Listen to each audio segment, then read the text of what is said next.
Verdades ocultas, la hora de la naturaleza. Muy buenos días.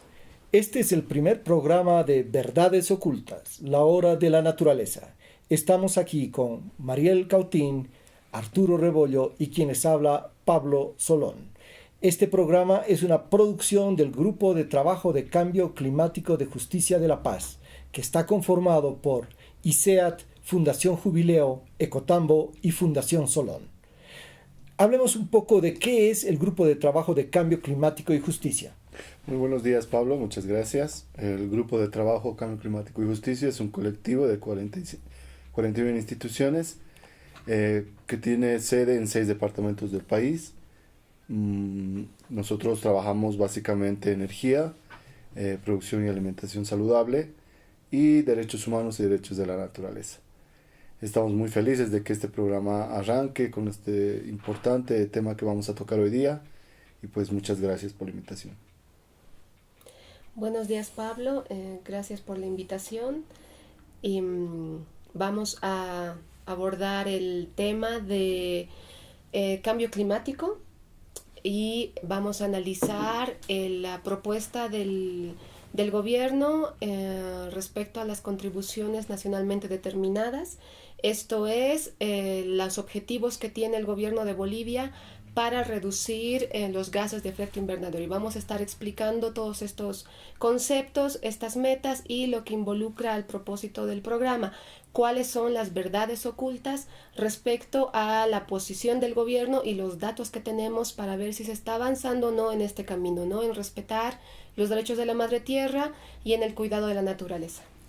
Efectivamente, una verdad oculta que vamos a descubrir en este programa es el hecho de que en esta contribución nacionalmente determinada que presentó el gobierno de Bolivia a las Naciones Unidas en el marco de la Convención de Cambio Climático, es que el gobierno en el fondo lo que está planteando es deforestar 3 millones de hectáreas.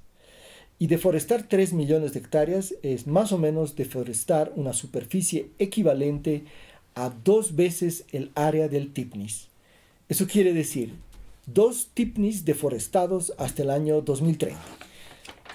¿Cómo es posible que esta sea la propuesta de Bolivia para enfrentar el cambio climático? Es realmente algo inverosímil. Hoy veremos en nuestro programa 3 bloques. En el primer bloque nos concentraremos en la temática de cambio climático. En el segundo bloque veremos los temas de deforestación y en el tercer bloque veremos los temas de energía. En el bloque de cambio climático queremos empezar con otra verdad oculta. Bolivia en el año 2016 llegó a estar en el puesto 9 de los países más vulnerables al cambio climático. Es decir, estamos en el top 10 de los países que más sufren los efectos del cambio climático. Y hemos pasado de estar en el puesto 37, que estábamos en el año 2015, a estar en el puesto número 9 el año 2016. ¿En qué puesto estaremos este año, el 2019? Pero ¿por qué estamos o por qué llegamos a estar en el puesto número 9 el año 2016? ¿Qué pasó en Bolivia? Bueno, ese año está marcado justamente por eventos extremos que se fueron dando en varios departamentos en el país y justamente quiero remarcar 2 casos. El caso de Cochabamba, las lagunas que proveen de agua potable al centro de la ciudad, que son la laguna Guarabara, la laguna Escalerani, llegaron al punto de tener que bombear aguas muertas, ¿no? Que son los últimos niveles de las lagunas. Lo mismo pasó con la laguna Taxara en Tarija. Entonces eran momentos, fue un año en el que Cochabamba, Tarija y varios otros departamentos tuvieron que debatir y plantearse nuevos retos respecto a lo que serían sequías venideras y demás, ¿no? El racionamiento de agua en Cochabamba fue tal que en muchos casos llegaron a dar agua por 1 hora por semana más o menos, ¿no? Y claro, en Cochabamba ya estaban acostumbrados a almacenar agua, pero no era suficiente porque Imagínense en las zonas en donde sí existe red de agua, existía una hora de agua por semana, pero en las zonas periurbanas el escenario era mucho peor, ¿no? Entonces, sin duda fue un año muy complejo. ¿Y en La Paz cuál fue la situación en el 2016? El año 2016 en La Paz ocurre lo mismo, una sequía muy fuerte que afecta sobre todo a los barrios que dependen de su aprovisionamiento de la represa Jampaturi. Un racionamiento mucho más complejo que en Cochabamba. Pero sin embargo, la época de sequía del 2016 alterna con otros eventos climáticos en la misma etapa, ¿no? El 2014 tenemos un episodio de inundaciones y ahora 2019 parece que volvemos a repetir un nuevo ciclo de elevación de caudales y lluvias intensas, ¿no? Entonces a eso nos referimos con las vulnerabilidades a las que nos está llevando el cambio del clima para ponernos en un puesto tan alto como país. El año 2016, según este informe de una organización que da un ranking de países más vulnerables al cambio climático, dice de que la razón por la cual también pasamos al puesto número 9 es porque el 40%, o sea, casi la mitad de la nieve de los nevados empieza a derretirse. Y esto obviamente tiene un impacto muy fuerte, no solo sobre áreas urbanas, sino también sobre áreas rurales. Y por eso fue que llegamos a esta situación el año 2016. Pero este año, el 2019, no han pasado ni siquiera unas 5 semanas y estamos viviendo ya también una situación bastante crítica. Tenemos en Bolivia una situación en la que en el Beni se anuncia de que 4.000 cabezas de ganado, 4.000 vacas han quedado bajo el agua, han muerto ahogadas por las inundaciones. Tenemos datos de casi 20 personas que habrían fallecido producto de los deslizamientos que se han dado en el norte del departamento de La Paz. Tenemos noticias de un caracol africano que está llegando a Bolivia. Entonces, este año se avisora una situación muy, muy dramática, ¿no? Un dato, ¿cuántos colegios están afectados ahora, a principio de año escolar, ya por las inundaciones? 711 colegios, se decía hace un par de días. En Cochabamba son 149.000 familias las que están en situación vulnerable hasta la fecha. Ese es el dato que se ha lanzado estos últimos días. Pero lo que ha pasado en Caranavi me recuerda a lo que pasó el año pasado, justamente estas fechas, en Tiquipaya, ¿no? En Tiquipaya una mazamorra de tierra se llevó casas, murieron 5 personas, muchas personas perdieron sus hogares. Y justamente pues debido a que no vemos el problema de fondo, ¿no? Allá en las alturas de las cuencas en Cochabamba existe bastante cambio uso de suelo, bastante deforestación, no existe atención o la atención es muy mínima de parte de la gobernación y pues las políticas de prevención son casi nulas, ¿no? Entonces me recuerda mucho a lo que ha pasado en Caranavi y la verdad es que estos eventos climáticos son fruto nomás no son desastres naturales, ¿no? Es muestra de cómo nosotros nos estamos relacionando con la naturaleza.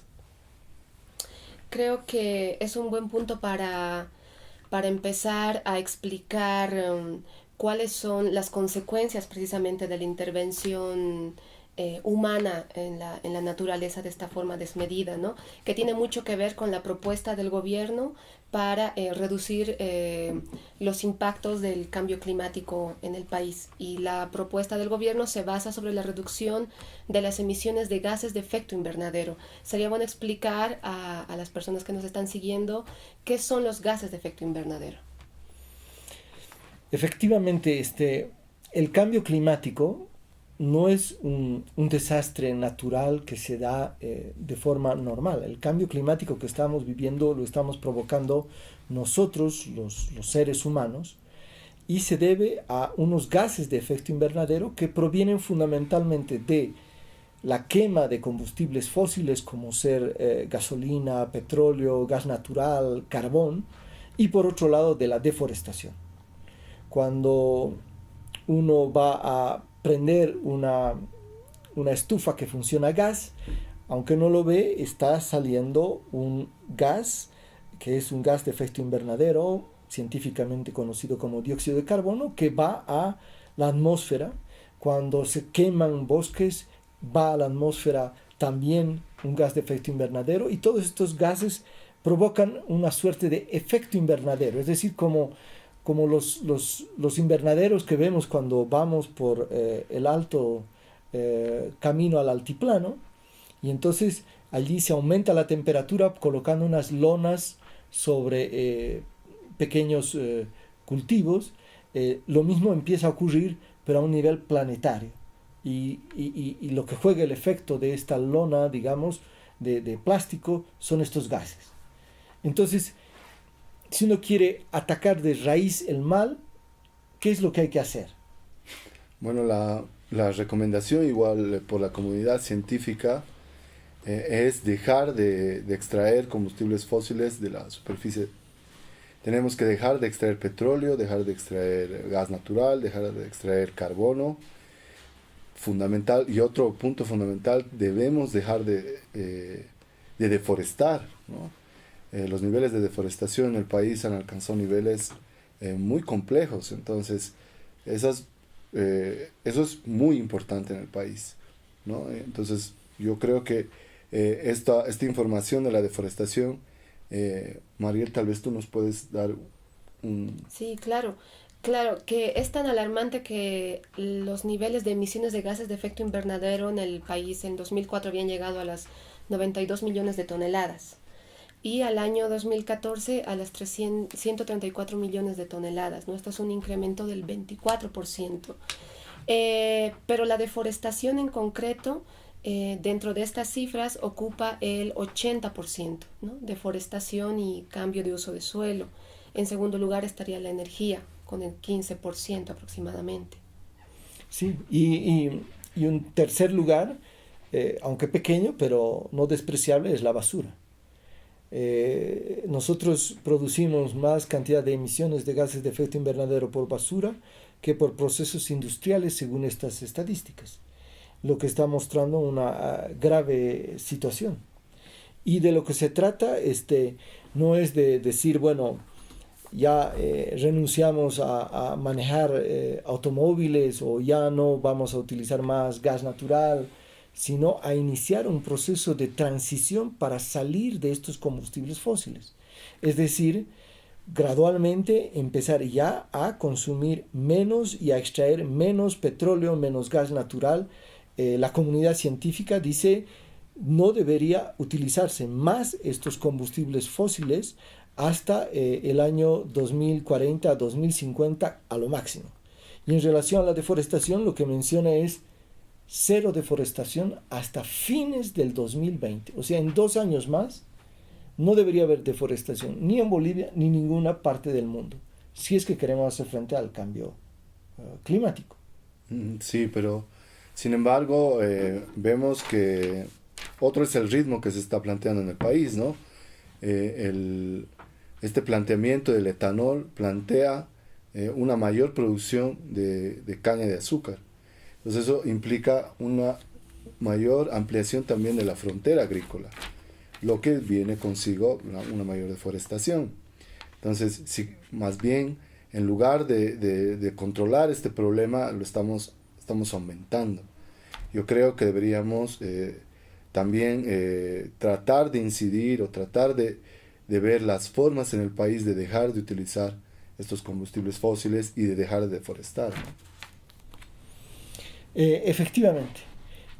Vamos a ver ahora qué es lo que nos dice la contribución nacionalmente determinada, que es como el compromiso que hace Bolivia ante las Naciones Unidas para enfrentar el cambio climático en relación a los bosques. ¿Qué es lo que nos plantea este documento que presentó Bolivia allí el año 2015 en París? El gobierno se compromete a deforestar 3 millones de hectáreas de bosque, Pablo, lo que representa 2 veces la superficie del TIPNIS, del Territorio y Parque Nacional Isiboro-Sécure. Puede parecer ilógico que su objetivo contra el cambio climático sea la deforestación de áreas tan grandes como 2 veces la superficie de un parque nacional, pero esto es lo que en resumen nos dice la propuesta boliviana. O sea, usted se imagina, el TIPNIS tiene 1.3 millones de hectáreas de bosques. Y lo que dice el gobierno es que hasta el año 2030 se van a deforestar 3 millones de hectáreas. 2 veces el TIPNIS. ¿Y cómo lo justifica? Lo justifica diciendo, bueno, no se alarmen, porque vamos a reforestar 4.5 millones de hectáreas. Entonces, al final de cuentas, tendremos más bosques de los que teníamos al empezar. No vamos a tener solamente 52 millones y medio de hectáreas de bosques, sino vamos a tener 54, porque deforestaremos 3 y reforestaremos 4.5. Es ilógico, ¿no? Es como... Es muy importante ver esto porque es antieconómico deforestar para reforestar. Es como si yo tuviera una casa hermosa y se me ocurriera demolerla para luego ir al banco y pedir un préstamo y volverla a construir en 20 y 40 años. Es totalmente ilógico, ¿no? Es una medida totalmente absurda la que se está planteando. Pero además lo que creo que debemos analizar es esto del plan, ¿no? Existe un decreto supremo del gobierno que plantea justamente esta reforestación. Sí, es justamente el Decreto Supremo 2912 que sostiene el Plan Nacional de Forestación y Reforestación, que tiene como objetivo el incremento de esta área a 4.5 millones de hectáreas forestadas y reforestadas al 2030. Pero al mismo tiempo, Arturo, como tú dices, en términos económicos, esto representa una inversión de 4.500 millones de dólares. 4.500 millones de dólares. Así es. Estamos hablando de la mitad de la deuda externa del país. Estamos hablando de eso, Pablo. Así que en términos económicos representa una inversión que no se sostiene en el mismo decreto, ¿no? Sobre todo porque al gobierno le tocaría dentro de eso una inversión o un campo o una responsabilidad del 0,6%, mientras que más del 40%, el 42.6% de la responsabilidad de la reforestación recae sobre los actores comunitarios, campesinos e indígenas. O sea, lo que el gobierno ha dicho es, vamos a reforestar 4.5 millones de hectáreas, pero el gobierno como tal, el gobierno nacional, va a reforestar menos del 1% y las comunidades indígenas y campesinas van a reforestar el 42%. O sea, casi de la mitad de lo que se debe reforestar debe ser realizado por las comunidades campesinas. Y la verdad, es decir, el gobierno, ¿cuánto debía haber reforestado hasta el año pasado, hasta el 2018? ¿Y cuánto ha reforestado? La estimación de la aplicación del plan sostiene que por lo menos en el quinquenio 2016 a 2020, un ritmo de 150.000 hectáreas por año. O sea que tendría que haber reforestado hasta el 2018 450.000 hectáreas. Sí. ¿Y cuánto ha reforestado efectivamente? Los datos que sostenemos, Pablo, nos indican que estaríamos hablando de un avance de alrededor del 10% respecto a la meta del gobierno.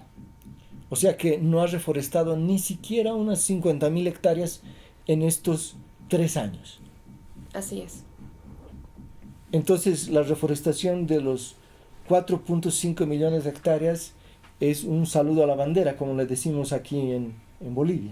Sí, por supuesto que es algo ilógico además, ¿no? No va a poder alcanzar esa meta. Al ritmo en el que estamos yendo, es muy difícil conseguir las metas que se ha planteado en este decreto supremo, ¿no? Entonces, es importante que la población sepa que al tener estos niveles de deforestación, estamos acabando con bosques que garantizan la vida en este país. Estamos acabando con bosques que garantizan la vida de la biodiversidad y que nos generan la poca agua y el poco aire limpio que tenemos en Bolivia. Y el gobierno dijo que iba a acabar con la deforestación ilegal en este documento, ¿no?, que presentó ante Naciones Unidas. ¿Y qué está pasando con la deforestación ilegal? La deforestación ilegal también es justamente otra de las verdades ocultas, ¿no? La reducción total de la deforestación ilegal, porque vemos que el país los últimos años ha tenido una deforestación a un ritmo de aproximadamente 250.000 a 300.000 hectáreas anuales, Pablo. Esto significa que a este ritmo, hasta el año 2030, estaríamos hablando de 3 millones de hectáreas deforestadas.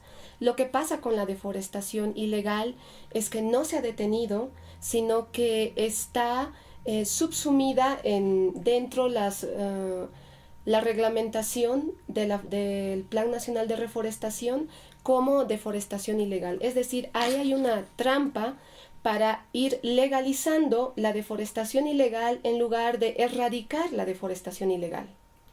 Es como, dirían, combatir la obesidad dándote un cinturón cada vez más grande, ¿no? Entonces te sientes más holgado, pero en verdad no estás reduciendo la obesidad, sino que lo único que estás haciendo es tener un cinturón más amplio. Se está legalizando una deforestación que está creciendo, porque en el 2012 la deforestación eran más o menos unas 120.000 hectáreas, hemos llegado en el 2016 a casi 300.000 hectáreas, o sea, más que duplicado, y el gobierno dice, pero está bajando la deforestación ilegal. En términos porcentuales sí, pero en términos de cantidad de hectáreas que siguen siendo deforestadas ilegalmente, sigue aumentando. Sí, existen factores que provocan la deforestación en Bolivia y que tienden a crecer, ¿no? La ampliación del área de desmonte de 5 a 20 hectáreas para propiedades pequeñas y comunitarias.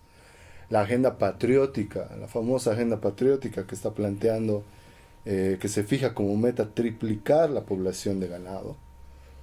Y la suscripción de contratos de exportación de carne vacuna a China, Vietnam y otros países. ¿Por qué la ganadería sería, o el incremento de la ganadería sería fatal para los bosques? Porque esto va a obligar al avance de la deforestación por ampliación de frontera agrícola, Pablo. Yo creo que el claro ejemplo es que los departamentos más afectados con el tema de la deforestación son los departamentos ganaderos, ¿no?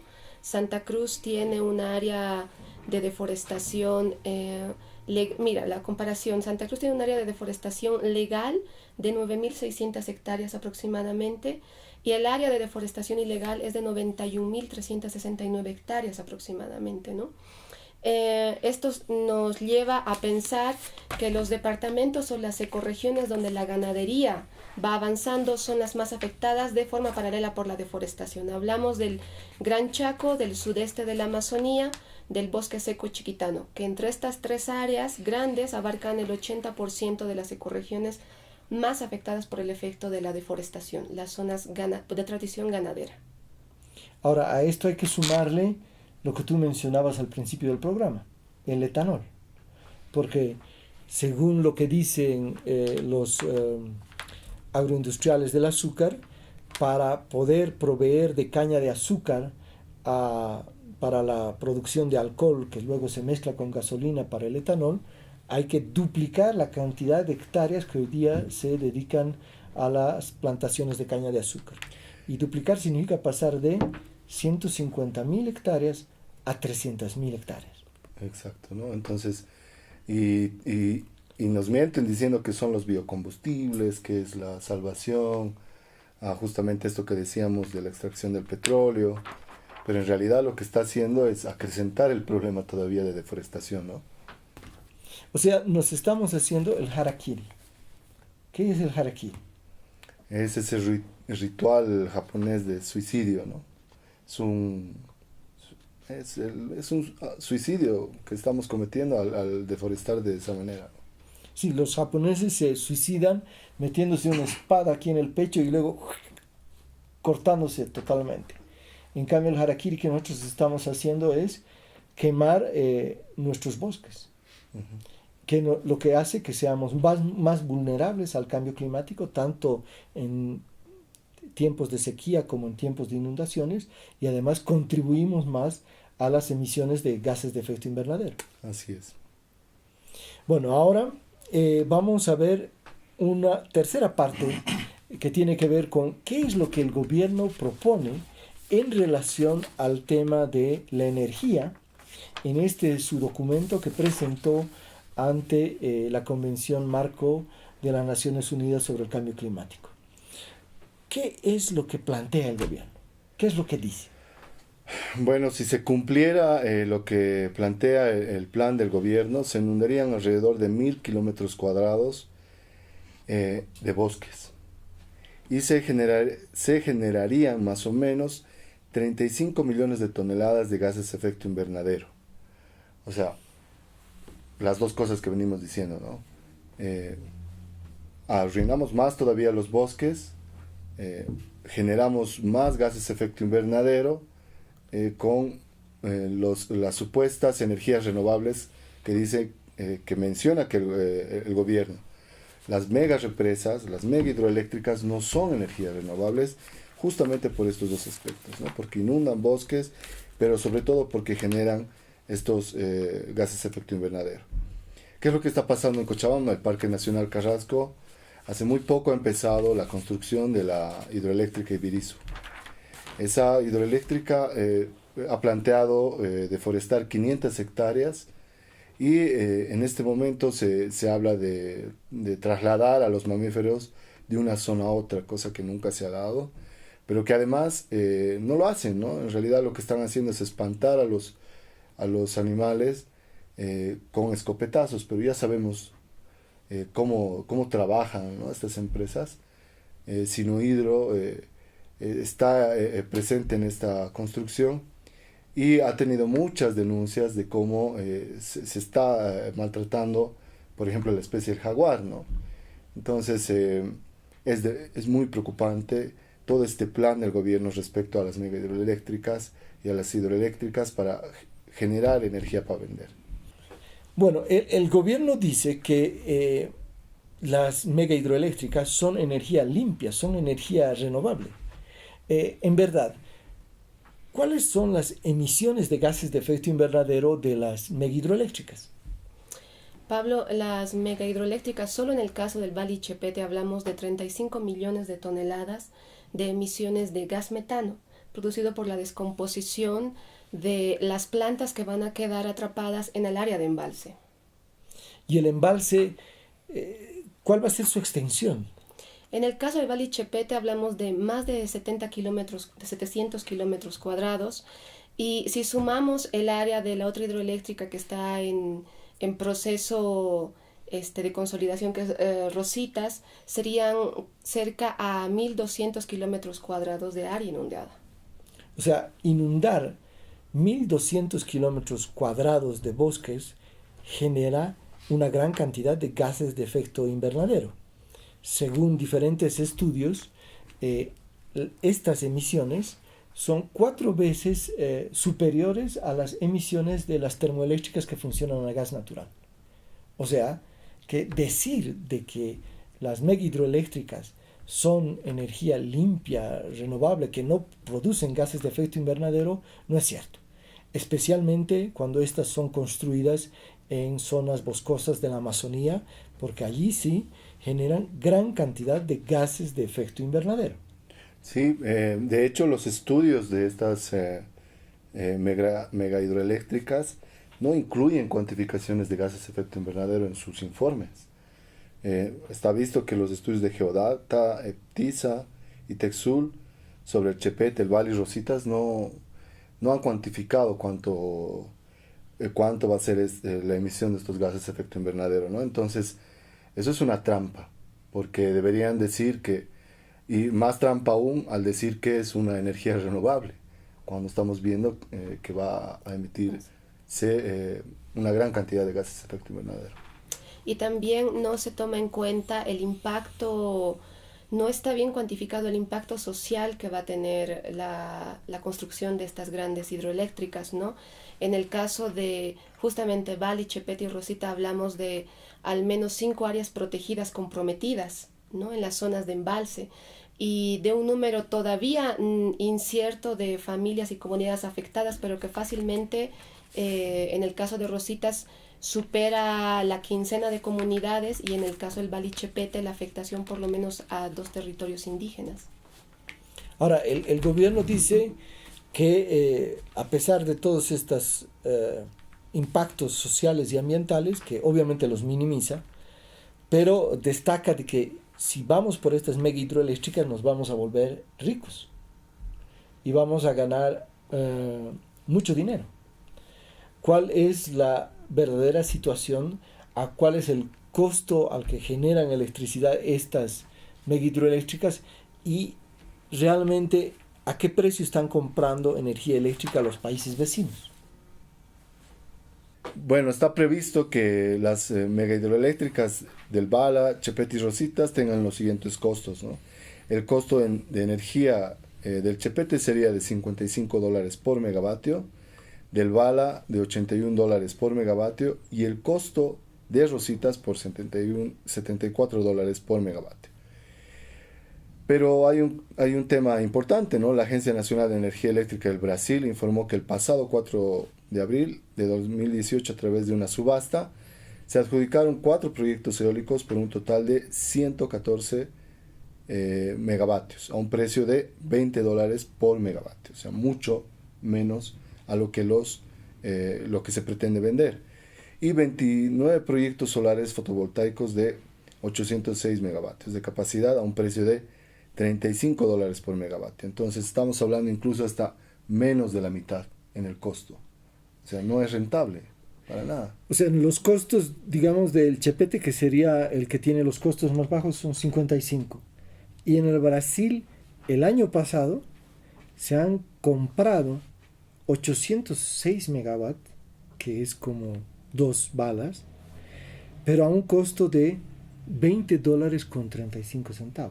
Entonces uno tiene que preguntarse, ¿por qué vamos nosotros a inundar, destruir bosques, generar más gases de efecto invernadero y al mismo tiempo ir a hacer un pésimo negocio que solo nos va a dejar un desastre, una gran deuda, porque para construir esas mega hidroeléctricas hay que invertir $9.000 millones, es decir, casi todo el monto de la deuda externa de Bolivia?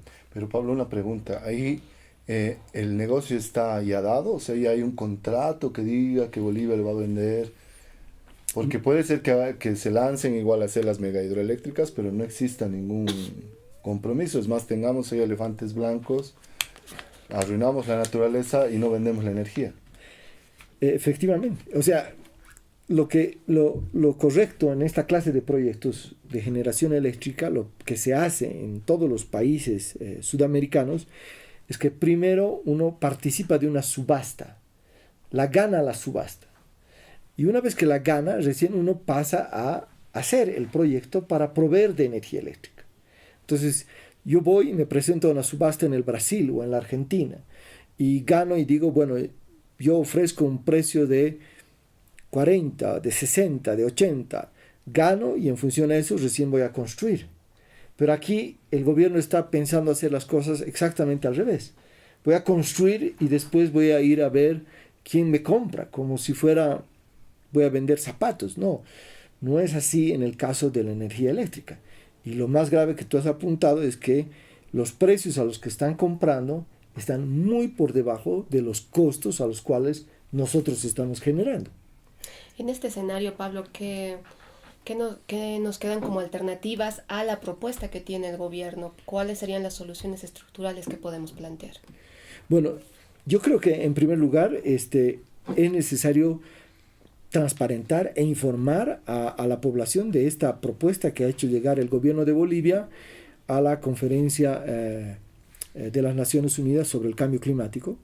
Creo que realmente hay que reescribirla totalmente la propuesta. La propuesta es irreal, es utópica y además entraña una serie de verdades ocultas como lo hemos visto en relación a la reforestación y a las mega hidroeléctricas. Y creo que tenemos que ir por un camino distinto. Es mucho mejor preservar lo que tenemos, es decir, preservar nuestros bosques, a deforestar para reforestar, que es lo que está diciendo el gobierno. Pero además aprovechar nuestro potencial que tenemos por energías limpias, ¿no? Por energías renovables. La energía eólica es un gran potencial que tenemos en el altiplano. También la energía solar en varios lugares, también en el altiplano. Entonces, no se está aprovechando al máximo las energías renovables, energías limpias en el país, ¿no? Si bien ya tenemos algunas importantes plantas en Uyuni, en Pando, creo que podríamos seguir explotando ese potencial que tenemos de energías renovables en Bolivia. Bueno, agradecerles por su atención y también la presencia de Pablo Solón, Arturo Rebollo. Nos vemos en un siguiente programa con los otros compañeros de Fundación Jubileo, Ecotambo y el ICEAT, con programas sobre agroecología, mitos del desarrollo e hidrocarburos. Gracias por su atención. Hasta una próxima oportunidad. Muchas gracias, chao.